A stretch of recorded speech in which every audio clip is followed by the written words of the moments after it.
পরবর্তী গল্প পেতে আমার চ্যানেলটা অবশ্যই সাবস্ক্রাইব করে রাখবেন। ধন্যবাদ। আত্মীয় শব্দটা শুনে তিয়ান চুপ হয়ে যায়। বুকের ভেতর এক শূন্য অনুভূতি দেওয়াল সৃষ্টি হয়। তারা এখন অবস্থান করছে কলেজের গ্রাউন্ডের। প্রথমে এই গ্রাউন্ডের মেঘের সাথে দেখা হয়েছিল তিহানের। বৃষ্টি ভেজা এক আবেগময় মুহূর্তে সাক্ষী হয়েছিল এই কলেজ গ্রাউন্ড। প্রথমবার কোনো নারী রূপে মায়ামুগ্ধ হয় এক যুবক। নিজের মনে অজান্তেই ঠোঁট হারিয়ে ভালোবাসা নামক এক অদ্ভুত অনুভূতি মায়াজাল তৈরি হয়। মানুষ বলে প্রথম প্রেম ভোলা যায় না। হয়তো তিহানও পারবে না মেঘকে ভুলতে, কিন্তু আদ্রিয়ানের সাথে কি মেঘের সম্পর্ক রয়েছে? না, তারা শুধুই আত্মীয়। গাড়ির বাহিরে তারা দুজনের হাসার জল মুখ সেই সাক্ষ্য দিচ্ছে না। তবে কি তিহানের সন্দেহ ভুল না সঠিক? হঠাৎ ভাবনার জগৎ তিহানকে হারিয়ে যেতে দেখে পাশে থাকা নুহা অবাক হয়। মুখ চোখ এমন চুপসে কেন গেছে তিহানের? শান্ত আর নির্বিষ হয়ে তার সম্মুখে আছে। নুহা একবার ডাক দেয়, তিহান, কোন ভাবনার জগতে হারিয়ে গেলেন আপনি? শুনেছেন তিহান? কিন্তু নুহার কথা কোনো সাড়া দেয় না। তিহান ভাবলে হীন ভঙ্গিতে পূর্বের ন্যায় শরীর ছেড়ে দিয়ে দাঁড়িয়ে থাকে। তার মস্তিষ্ক জুড়ে এখন মেঘের খেয়াল। নুহা এইবার তার ডান হাত উঁচু করে বুড়ো আঙুল দিয়ে শব্দ করে আওয়াজ করে তিহানের চোখের সামনে। এরপর বলে, শুনেছেন তিহান? কি হয়েছে আপনার? কথা বলছেন না কেন? নুহান ডাকে। ঘোর কাটে তিহানের। চিহ্নিত মুখশ্রী স্বাভাবিক করে বলে ওঠে, না, আমি কি আমার কি হবে? তুমি ক্লাসে যাও, আমি বাইক পার্ক করে আসছি। সাধারণ কণ্ঠে তিহান কথা বললেও নুহা স্বাভাবিক মনে হয়নি। কিন্তু ক্লাস শুরুর ঘন্টা বাজার আগেই আর কথা বাড়ান না। সে চুপচাপ ক্লাসে চলে যায়। দীর্ঘ নিঃশ্বাস ছেড়ে কিছুক্ষণ হতাশ ভঙ্গিতে কলেজের গ্রাউন্ডে দাঁড়িয়ে থাকে তিহান। এরপর বাইক পার্ক করে ক্লাসরুমে চলে যায়। প্রতিদিনের মতো ক্লাস রুমের শেষ সারিতে বসে আছে মেঘ। ক্লাসরুমে হয়তো এক্ষুনি স্যার প্রবেশ করবে। প্রত্যেকে নিজ নিজ সিটে বসে পড়েছে। বাইক পার্ক করে আসতে দেরি হয়ে গেছে তিহানের। আজ সে আশা করেছিল মেঘের সাথে বসবে, নিজের মনের অনুভূতি কথা মেঘকে জানাবে, কিন্তু তার আর সম্ভব হয়নি। আজ অন্য এক ছাত্রী বসেছে মেঘের পাশে। ক্লাসরুমে দরজা দাঁড়িয়ে ভিতরে প্রবেশ করে হাস্যোজ্জ্বল মুখ নিয়ে মেঘের দিকে তাকায় তিহান। কিন্তু শেষে সারিতে অন্য ছাত্রীকে বসতে দেখে তার মন ভেঙে যায়। তার মুখে থাকা হাসি বিলুপ্ত হয়ে যায়। হতাশ হয়ে তিহান আশেপাশে ফাঁকা সিট খুঁজতে লাগে তার বসার জন্য।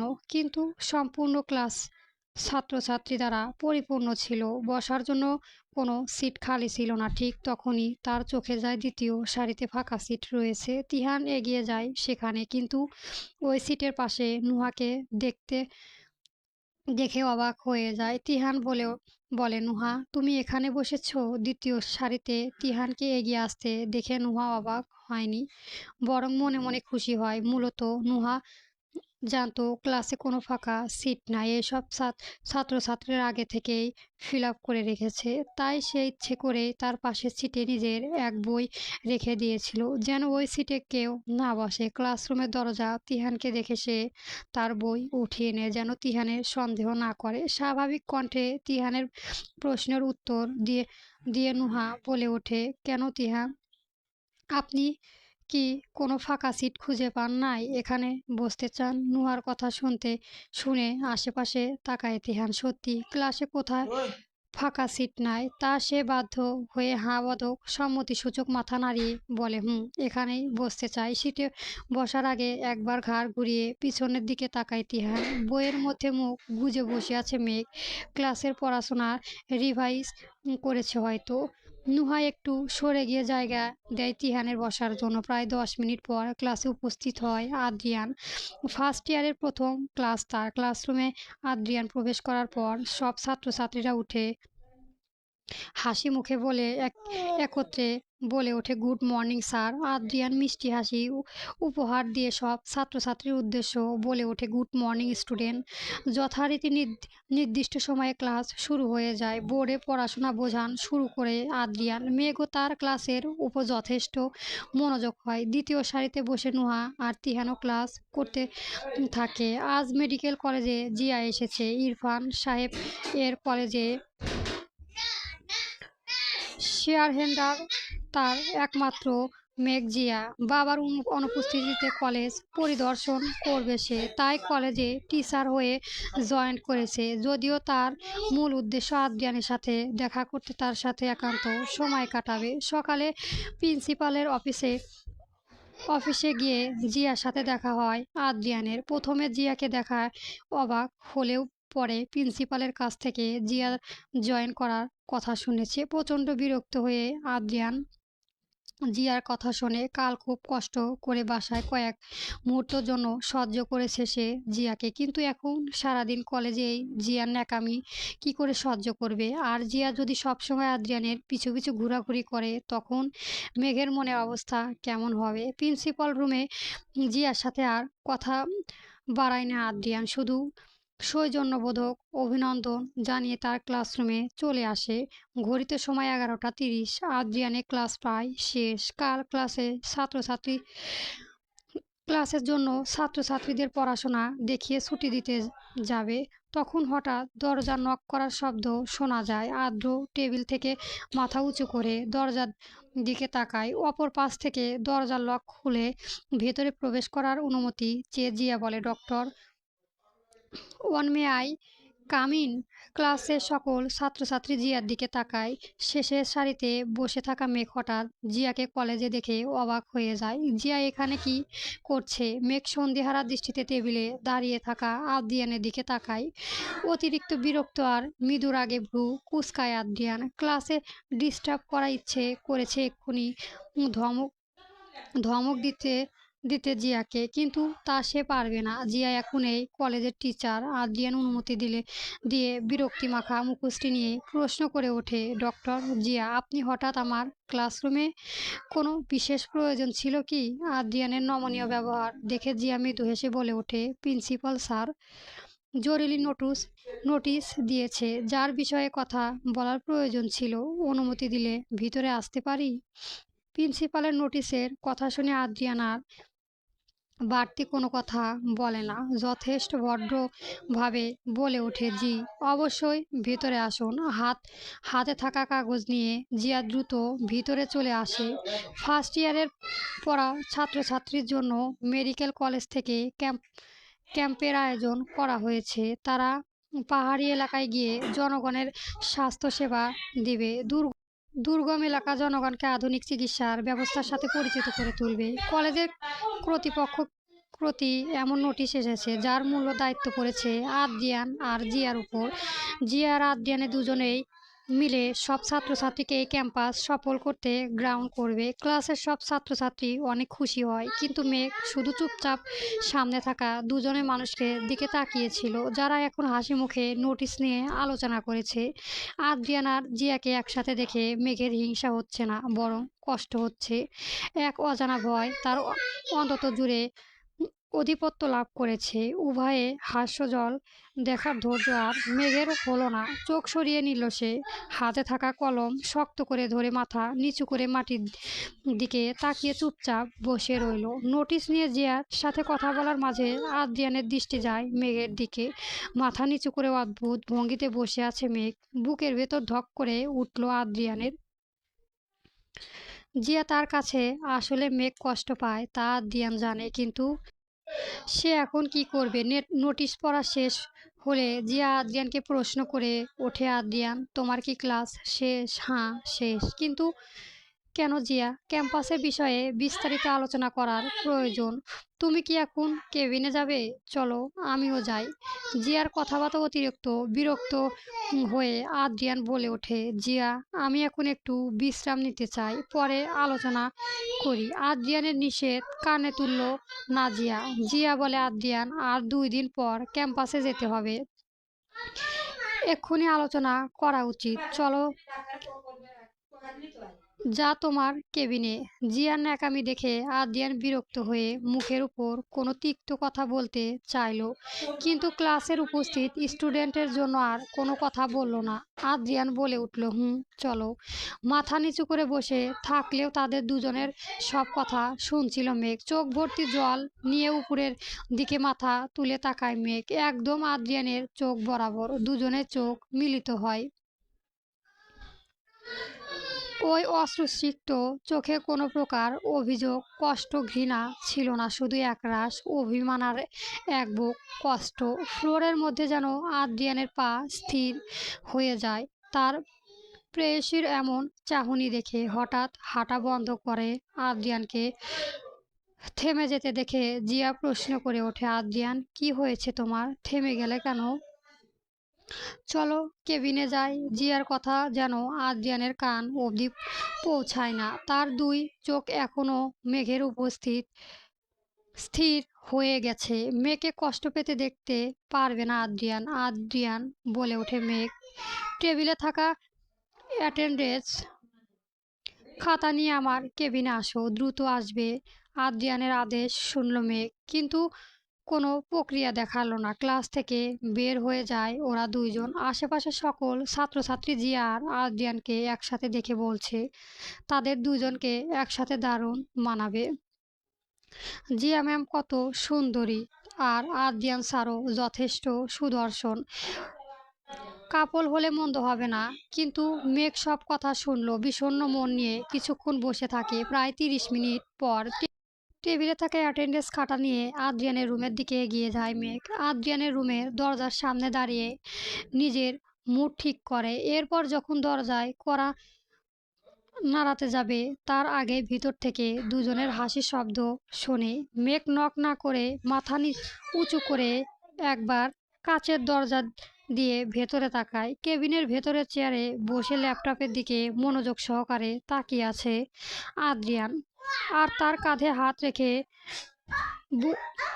ঝুঁকে ল্যাপটপ দেখছে জিয়া। কাঁধে থাকা জিয়ার হাতের উপর দৃষ্টি নিক্ষেপ করে মেঘ। আদ্রিয়ান একবার জিয়ার হাত সরায় না, উল্টো একে অপরের কাছাকাছি এসে তারা দুজনেই খিলখিল করে হেসে উঠছে। এই দৃশ্যটা দেখে কেন জানি মেঘের ভীষণ কষ্ট লাগলো। চোখে বিন্দু বিন্দু জল জমাতে শুরু করলো। হাতে থাকা কাগজ শক্ত করে ধরে চোখের বিসর্জন দেয় মেঘ। মেঘ কিছুক্ষণ এমনি করে দাঁড়িয়ে থাকলো। তার পা দুটো যেন চলার শক্তি হারিয়ে ফেলেছে, অবশ হয়ে গেছে। জিয়া সবসময় আদ্রিয়ানের কাছাকাছি আসার চেষ্টা করে তা মেঘ জানে, কিন্তু আদ্রিয়ান সে কেন জিয়ার থেকে দূরত্ব বজায় রাখার চেষ্টা করছে না। তবে কি আদ্রিয়ানের আর মেঘকে ভালো লাগছে না? হয়তো তাই মেঘের আর ভেতরে প্রবেশ করার ইচ্ছে করলো না। ওদের দুজনের মধ্যে একান্ত মুহূর্তের মধ্যে বাধা দেওয়া সে কে?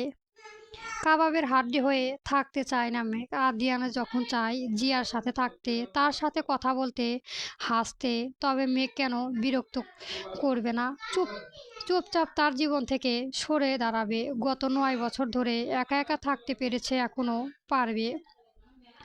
দরজা কিনারা থেকে সরে দাঁড়ায় মেঘ। দরজার পাশ দিয়ে একজন সিনিয়র মেয়ে যাচ্ছিল। মেঘ তাকে থামিয়ে সাহায্য চেয়ে বলে উঠল, আপু, তুমি কি আমার একটা সাহায্য করতে পারবে? সিনিয়র মেয়ে অবাক হয়ে বলে ওঠে, কি সাহায্য বলো? মেঘ তার হাতে থাকা অ্যাটেন্ডেন্সের খাতা এগিয়ে দিয়ে বলে, তুমি কি এই খাতা আদ্রিয়ান স্যারের কেবিনে পৌঁছে দিতে পারবে? আমার শরীরটা একটু অসুস্থ লাগছে, তাই ভিতরে যাব না। সিনিয়র মেয়েটা মেঘের হাত থেকে খাতা নিয়ে হাসি মুখে বলে ওঠে, ওকে, আমি খাতা দিয়ে দেব, তুমি যাও। মেঘ সৌজন্যতার সহিত বলে ওঠে, ধন্যবাদ আপু। কেবিনের দিকে একবার তাকায়, এরপর পুনরায় বড় বড় পা ফেলে দ্রুত চলে যায় সেখান থেকে। সিনিয়র মেয়েটা খাতা নিয়ে এগিয়ে যায় আদ্রিয়ানের দিকে। এরপর দরজা কড়া নেড়ে বলে, আদ্রিয়ান স্যার, ভিতরে আসবো? হঠাৎ অপরিচিত কণ্ঠ শুনে আদ্রিয়ান জিয়ার হুঁশ ফেরে। আদ্রিয়ান ল্যাপটপের থেকে মুখ তুলে তাকায়। নিশ্চয় মেঘ এসেছে। কিন্তু জিয়া বিরক্ত হয় একটু। আদ্রিয়ানের কাছে যেতেই কোথা থেকে উটকো ঝামেলা চলে আসে। আদ্রিয়ান বলে, হুম, ভিতরে আসো। সিনিয়র মেয়েটা দরজা খুলে ভিতরে প্রবেশ করে। তবে তাকে দেখে আদ্রিয়ান অবাক হয়ে যায়। মেঘ আসেনি। সে তো মেঘকে খাতা নিয়ে আসতে বলেছিল। সিনিয়র মেয়েটা বলে, স্যার, আপনার খাতা। মেঘ আসেনি। আমি মেঘকে খাতা নিয়ে আসতে বলেছিলাম। স্যার, আমায় এক মেয়ে খাতা ধরিয়ে দিয়ে চলে গেছে। ওর নাম কি? ওর নাকি শরীর অসুস্থ লাগছে তাই। ও আচ্ছা, তুমি খাতা রেখে চলে চলে যাও। Okay sir. কলেজ গ্রাউন্ডের বরাবর ভাবলেশহীনভাবে হেঁটে যাচ্ছে মেঘ। তার শরীরে যেন হাঁটার বিন্দু পরিমাণ শক্তি অবশিষ্ট নাই। খুব কষ্ট করে পা চালিয়ে হাঁটছে। কোথায় যাচ্ছে তার কোনো খেয়াল নেই। চোখ বেয়ে টপ টপ করে পানি বিন্দু গড়িয়ে পড়ছে। হৃদয়ে জমে থাকা মৃদু যন্ত্রণাদায়ক ব্যথা ক্রমশ বাড়ছে। অল্প দিনের সুখ হয়তো মেঘ তার জীবন থেকে খুব বেশি আশা করে ফেলেছিল। সুখ শব্দটা বহন করার মতো দুঃখ তার জীবনে আসছে বড্ড বেশি। অভাগী সে। স্বামী, শ্বশুর, বাড়ি থাকা পরও সংসার হলো না। জন্মগ্রহণ করার পর মা বাবা ভালোবাসা পায়নি। আর এখন ভালোবাসার মানুষ থেকেও অবহেলা আর অপেক্ষা ছাড়া আর কিছুই তার ভাগ্য স্থায়ী হলো না। অতঃপর জীবনের শেষ পর্যায়ে প্রান্তিক খাতায় পেল শূন্য। আখি পাল্লা বয়ে অঝরে অশ্রু কণা গড়িয়ে পড়ছে মেঘের। ডান হাতের বুড়ো আঙুলে পিঠ দিয়ে চোখ মুছে বড় বড় পা ফেলে গ্রাউন্ড গ্রাউন্ড থেকে বের হয়ে যাওয়ার উদ্দেশ্য দ্রুত পা বাড়ায়। আজ আর ক্লাস করবে না সে। বাসায় গিয়ে বিশ্রাম নিতে চায়। কলেজে গ্রাউন্ড বেশ কয়েকজন ছাত্র ক্রিকেট খেলছিল।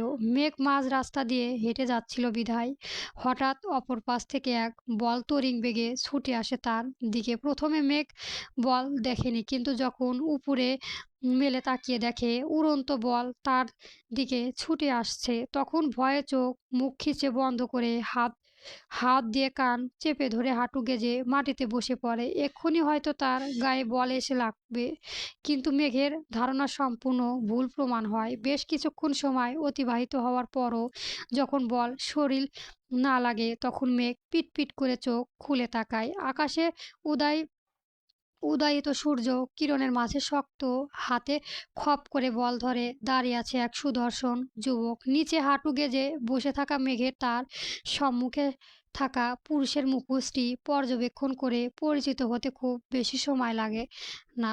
মেঘ অবাক করার কণ্ঠে বলে ওঠে, আদ্রিয়ান স্যার। সম্মুখে দাঁড়িয়ে বলে, ধরে রাখা ব্যক্তি আদ্রিয়ান। এটাই দেখে যে মেঘ খুশি হয়েও হয় না।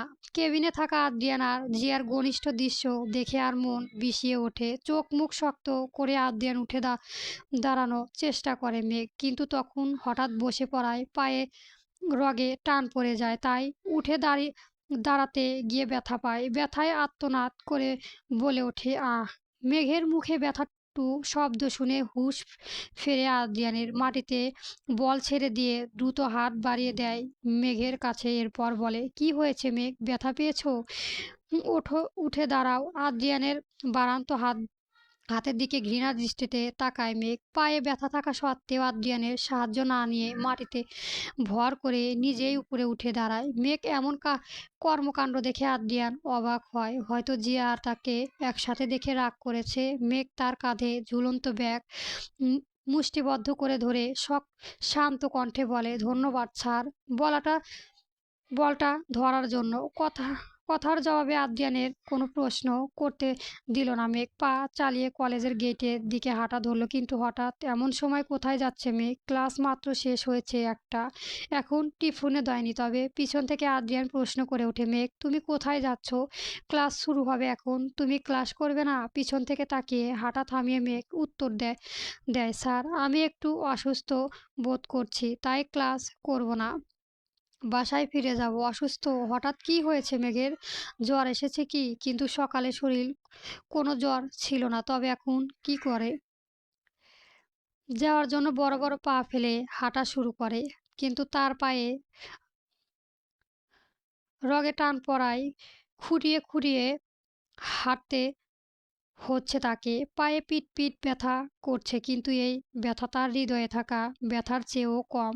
আদ্রিয়ান মেঘের হাঁটার ধরন দেখেই বুঝতে পারে মেঘের পায়ে ব্যথা করছে। দ্রুত হেঁটে গিয়ে পিছন থেকে টান দিয়ে মেঘের বাম হাত কবজি ধরে নিজের কাছে ফিরায় আদ্রিয়ান। এরপর তার কোমরে হাত দিয়ে পায়ের পাতায় ভর দিয়ে উঁচু করে কোলে তুলে নেয়। হঠাৎ আকম্পিত এমন ঘটনায় মেঘ অবাক হয়ে যায়। সে হতভম্ব হয়ে আদ্রিয়ানের মুখের দিকে ফ্যাল ফ্যাল করে তাকিয়ে থাকে। মেঘকে যত্ন সহকারে কোলে তুলে নিয়ে তার কেবিনের দিকে হাঁটা ধরে আদ্রিয়ান। দ্বিতীয় ঘন্টা ক্লাস শুরু হলেও বেশ অনেকজন শিক্ষার্থী বাহিরে ছিল। হঠাৎ কলেজের গ্রাউন্ডের মাঝে আদ্রিয়ান মেঘকে কোলে তুলে নেওয়ায় সবাই হাঁ করে তাকিয়ে আছে, কিন্তু আদ্রিয়ান কারো দেখার পরোয়া করে না। তবে মেঘের কাছে বিষয়টা দৃষ্টিকটু লাগে। মেঘ আদ্রিয়ানের কাঁধে মৃদু মৃদু থাপ্পড় দিয়ে তার হুঁশ ফিরাতে বলে, আদ্রিয়ান কি করছেন? কোলে তুললেন কেন আমায়? সব ছাত্রছাত্রী দেখছে আমাদের। নামান কোল থেকে। ভ্রু কুঁচকে তাকায় আদ্রিয়ান মেঘের পানে। এরপর বলে, কেন ফারহান তোমায় কলেজের গ্রাউন্ডের সবার সামনে প্রপোজ করতে পারলে? আমি তোমায় কোলে নিতে পারবো না? বউ হও তুমি আমার মেঘ। আদ্রিয়ানের এমন জবাব শুনে বিরক্ত হয়ে মেঘ বলে ওঠে, আদ্রিয়ান, ফারহান আর আপনি কি এক? আমরা এখন কলেজে আছি, আপনি টিচার হন আমার, প্লিজ বোঝেন আমার কথাটা। সবাই দেখছে। জেদ দেখিয়ে আদ্রিয়ান বলে ওঠে, সো হোয়াট? বউকে কোলে নেওয়ার অন্যায় নয়। আদ্রিয়ান ছাড়ুন আদ্রিয়ান। কিন্তু কোনো কথাই শুনল না আদ্রিয়ান। মেঘকে কোলে নিয়ে নিজ কেবিনে চলে যায়। সব ছাত্রছাত্রী ফিসফিস করে আলোচনা করতে থাকে। কলেজের নিউ ক্রাশার ফার্স্ট ইয়ারের ছাত্রীকে কোলে নিয়ে নিজ কেবিনে চলে গেছে, এই কথা যেন দাবানের মতো ছড়িয়ে যায়, যা জিয়ার কানে পৌঁছাতে বেশিক্ষণ সময় লাগে না। বাহিরে সাইনবোর্ড বড় বড় অক্ষরে লেখা, ডক্টর আদ্রিয়ান রেদওয়ান। কেবিনের ভেতর সোফায় রাগে অগ্নিমূর্তি হয়ে বসে আছে মেঘ। হয়তো এক্ষুনি সে আদ্রিয়ানকে খুন করে ফেলবে। রাগে দাঁত কটমট করে তাকিয়ে আছে মেঘ, কিন্তু আদ্রিয়ানের কোনো হেলদোল নেই। সে সোফায় কিনারায় বসে মেঘের পা নিজ উরুর মধ্যে নিয়ে হালকা করে মলম দিয়ে মালিশ করে দিচ্ছে। খুব যত্ন সহকারে ওষুধ লাগিয়ে দিচ্ছে, যেন সামান্য ব্যথা অবধি মেঘের পায়ে না লাগে। আদ্রিয়ানের থেকে নিজ পা ছাড়াতে চাইলে আরো শক্ত করে হাতে বাঁধন চেপে ধরে ঔষধ লাগিয়ে দেয়। কিছুক্ষণ আগে জিয়ার সাথে হেসে হেসে কথা বলে, নিজ কাঁধে ওর হাত রাখতে দিয়ে এখন আসছে মেঘের ব্যথা মলম লাগিয়ে দিতে। মেঘ ঝাঁঝলা কণ্ঠে বলে ওঠে, আদ্রিয়ান ছাড়ুন আমার পা, আমি বাসায় যাব। এইবার রাগে কণ্ঠে ধমক দিয়ে ওঠে আদ্রিয়ান। বলে ওঠে, চুপচাপ বসে থাকো মেঘ, একটা বাজে কথা বললে কিন্তু মার খাবে। মুখে ভেঙচি কেটে মেঘ উত্তর দেয়, নিজের বউকে মারতে পারবেন, কিন্তু জিয়াকে, তাকে মাথায় কবে রাখবেন ডক্টর? জিয়া বলে সম্মানের সাথে সম্বোধন করবেন? আদ্রিয়ান মেঘের দিকে শয়তানে হাসি দিয়ে প্রশ্ন করে ওঠে, মেঘ তুমি কি জেলাস ফিল করছো জিয়ার সাথে আমাকে দেখে? এখন আমি যদি ফারহানের সাথে থাকি তবে আপনি কি ফিল করবেন আদ্রিয়ান স্যার? ফারহানের নামক শুনে আদ্রিয়ানের মুখ ফসকে ফ্যাকাশে হয়ে যায়। রাগী শরীর জ্বলে উঠে বলে, মেঘ তোমায় কতবার বলেছি ফারহানের নাম নেবে না তুমি? ওর নাম শুনলে আমার রাগ উঠে যায়। মেঘ হেসে উত্তর দেয়, ফারহানের নাম শুনলে আপনার রাগ উঠে যায়, আর জিয়ার সাথে যখন থাকেন তখন আমার কেমন লাগে? মেঘ এমন অবুঝের মতো কথা কেন বলছো তুমি? জিয়া এখন আমার কলিগ হয়। তাছাড়া ক্যাম্প করার সমস্ত দায়িত্ব এখন আমাদের দুজনের উপর পড়েছে। এখন কি করব আমি? ও রিয়েলি? কেন? কলিগ আর সিনিয়র কাঁধে হাত রেখে কাজ করে, তার শরীরের সাথে মিলে কথা বলে। কাঁধে হাত রাখার কথা শুনে আদ্রিয়ান অবাক হয়। জিয়া তখন তার কাঁধে হাত রাখলো। আর ল্যাপটপ দেখার সময় এই দৃশ্য দেখে কি মেয়ে কেমন রাগ করেছে? ও গড! তখন ল্যাপটপে ক্যাম্পাসে কাজ করছিল তারা দুজনই। জায়গা ঠিক করা, ঔষধ, সবকিছু একটা প্রজেক্ট রেডি করছিল। কাজে এত মনোযোগী ছিল যে জিয়ার কাঁধে হাত রাখাটা বিষয়টা আদ্রিয়ানের নোটিস করেনি। পায়ে মলম লাগা শেষ, আদ্রিয়ান এগিয়ে যায় মেঘের কাছে, সুন্দর করে ওর গাল দুটি টেনে ধরে টপ টপ টপ দুই তিনটা চুমো খায়। মেঘ প্রথমে নিজের গাল সরিয়ে নেয়, তবুও আদ্রিয়ান জোর জোর করে। আদ্রিয়ান মেঘের আঙুল নিজের হাত মুষ্টিদ্বয়ের মধ্যে রেখে বলে ওঠে, মেঘ, তুমি কি চাও আমি ঠিক কি করি? তুমি কি করলে খালি হবে বলো আমায়। মেঘ এবার আদ্রিয়ানের মুখের দিকে তাকিয়ে দ্রুত কণ্ঠে উত্তর দেয়, জিয়ার থেকে দূরে থাকবেন। এক হাত নয়, বরং কিলোমিটার দূরে। কিন্তু মেঘ মেঘ হাত বাড়িয়ে আদ্রিয়ানকে থামিয়ে দিয়ে বলে ওঠে, আমি কোনো কিন্তু শুনতে চাই না। জিয়া যদি আর একবার আপনার কাছে আসে তবে আমি আপনাকে লবণ দিয়ে চিবিয়ে শশার মতো গজগজ করে খেয়ে ফেলবো। আদ্রিয়ান মেঘের রাগী রূপ দেখে ভয় পাওয়ার মতো মুখ করে বলে ওঠে, ও সরি বউ, ভয় পেয়ে গেলাম।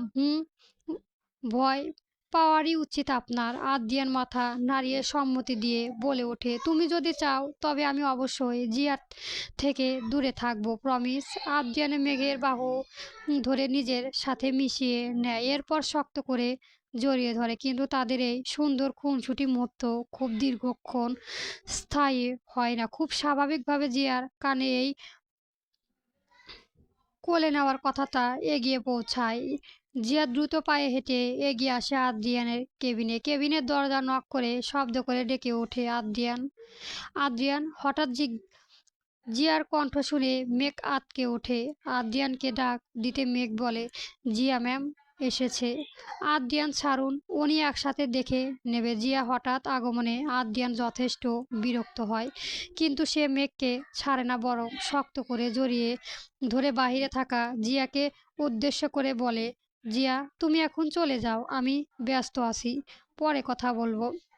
এমন সাংঘাতিক ঘটনা শোনার পরও জিয়া আদ্রিয়ানের সাথে দেখা না করে চলে যাবে, এতটা হয়তো অসম্ভব। তাছাড়াও ছাত্রছাত্রীর মুখে শুনেছে মেঘ এই কেবিনেই রয়েছে। তবে ওরা দুজন একসাথে কি করছে, কি ব্যস্ততা এত মেঘের সাথে? আর ভিতর থেকে দরজা নক করা কেন? জিয়া বলে, আদ্রিয়ান এক্ষুনি কথা বলতে চাই আমি তোমার সাথে। দরজা খোলো আদ্রিয়ান। জিয়া ডাকে অতিরিক্ত বিরক্ত হয় আদ্রিয়ান, ইচ্ছে করছে এক্ষুনি ওর গালে 10টা থাপ্পড় বসিয়ে দিতে। সবসময় ওর রোমান্সের মধ্যে ডিস্টার্ব করে এই মেয়ে। জিয়া অনবরত দরজা নক করতে থাকে। এক প্রকার রাগ আর বিরক্তি নিয়ে সোফায় থেকে উঠে দাঁড়ায় আদ্রিয়ান। এরপর শব্দ করে দরজা খুলে ধমক দিয়ে বলে ওঠে, প্রবলেম কি জিয়া তোমার? এমন পাগলের মতো দরজায় নক কেন করছো? সিনিয়রের রুমে কি করে ঢুকতে হয় তা কি তুমি ভুলে গেছো? ম্যানার্সেল। মুখের উপর এমন ধমক শুনে জিয়া অবাক হয়ে যায়। কাল থেকে আদ্রিয়ান কত সুন্দর তার সাথে ব্যবহার করছিল, আজ হঠাৎ কি হলো? জিয়া বলে, আদ্রিয়ান সরি তোমায় বিরক্ত করার জন্য, কিন্তু তুমি এতক্ষণ কি করছিলে? কি এত ব্যস্ততা তোমার? জিয়ার কথায় আদ্রিয়ান বলে, আমার সব ব্যস্ততার উত্তর কি তোমায় দিতে হবে জিয়া? এখন যাও, বের হও, আমি রেস্ট নিব। জিয়া উঁকি দিয়ে ভেতরে তাকায়, কিন্তু মেঘকে দেখে ওঠার আগেই আদ্রিয়ান তার সম্মুখে দাঁড়িয়ে যায় আর বলে, কি প্রবলেম জিয়া? যাও, বের হও রুম থেকে। জিয়া নিজের আগ্রহ আর ধমিয়ে রাখতে না পেরে দ্রুত কণ্ঠে বলে ওঠে, আদ্রিয়ান মেঘ কি এই রুমেই আছে? ছাত্রছাত্রীর কাছ থেকে শুনলাম তুমি মেঘকে কোলে করে কেবিনে নিয়ে এসেছো। আদ্রিয়ান নির্লিপ্ত কণ্ঠে উত্তর দিল, মানে তুমি সত্যি মেঘকে কোলে নিয়েছো? কিন্তু কেন? কলেজের গ্রাউন্ডে হঠাৎ মেঘের শরীর অসুস্থ হয়ে পড়েছিল, তাই কোলে নিয়েছি। কেন, কোনো প্রবলেম জিয়া? তুমি তাই বলে কোলে নিবে? আমি অসুস্থ হলে কি তুমি আমায় কোলে নিতে না? কেন? কারণ তুমি মেঘ না। আদ্রিয়ানের এমন উত্তর শুনে জিয়া রাগ হয়। সে বলে, মেঘের শরীরে কি অবস্থা আমি দেখতে চাই। কোথায় মেঘ? জিয়া জোর করে কেবিনের ভেতর ঢুকে যায়। ভিতরে গিয়ে যা দেখে তাতে সে অবাক হয়ে যায়। মাথা নিচে বালিশের দিয়ে সোফায় আরাম করে শুয়ে ঘুমিয়ে আছে মেঘ। আদ্রিয়ানের পিছু পিছু এসে বলে, জিয়া, মেঘকে দেখে নিয়েছো, এখন যাও। জিয়া মেঘের দিকে এগিয়ে গিয়ে বলে ওঠে, আমি মেঘকে নিজের সাথে কেবিনে নিয়ে যাচ্ছি, ও সেখানে বিশ্রাম নেবে। জিয়ার যাওয়ার আগে আদ্রিয়ান ওর হাত ধরে থামিয়ে দিয়ে বলে, মেঘ ঘুমিয়ে পড়েছে, এখন ওকে ডাক দেওয়া উচিত হবে না, তুমি কেবিনে যাও। মেঘ এখানে থাকবে। জিয়া এই সিদ্ধান্তর বিরোধিতা করে বলে ওঠে, কিন্তু আদ্রিয়ান। জিয়ার কথা শেষ করার আগে আদ্রিয়ান ওর হাত ধরে নিজের কেবিনের বাইরে নিয়ে যায়। এরপর মুখের ওপর দরজা বন্ধ করে আদ্রিয়ানের বলে ওঠে, দয়া করে আমায় বিরক্ত করো না জিয়া, যাও নিজের কেবিনে যাও। কথাটা বলে মুখের উপর দরজা বন্ধ করে দেয় আদ্রিয়ান। বাহিরের আহাম্মকরক মতো দাঁড়িয়ে থাকে জিয়া। আদ্রিয়ানের হঠাৎ এমন আগের মতো ব্যবহার করছে কেন তার সাথে। জিয়া বুঝতে পারে না। আদ্রিয়ান দরজার ভিতরে পর্দা দিয়ে ঢেকে দেয়। জিয়া কিছু মুহূর্তে দাঁড়িয়ে থেকে রাগ গজ করে নিজ কেবিনে চলে যায়। আদ্রিয়ান দরজা লাগিয়ে দেয়। আবার সোফায় ফিরে আসে। মেঘ প্রায় ঘুমিয়েই পড়েছিল। আদ্রিয়ান তার কাছে দিয়ে সোফার পাশে শুয়ে পড়ে। শক্ত করে মেঘকে জড়িয়ে ধরে বলে, মেঘ, তোমার ক্লাস নাই এখন? না, দ্বিতীয় ঘন্টা হয়তো স্যার চলে গেছে, এখন প্রায় অর্ধেক ক্লাস শেষ, এরপর টিফিন। তাহলে ঘুমিয়ে থাকো। শক্ত করে একে অপরের জড়িয়ে ধরে ঘুমিয়ে পড়ে। আদ্রিয়ান আলতো করে মেঘের মাথায় হাত বুলিয়ে দেয়, চলবে।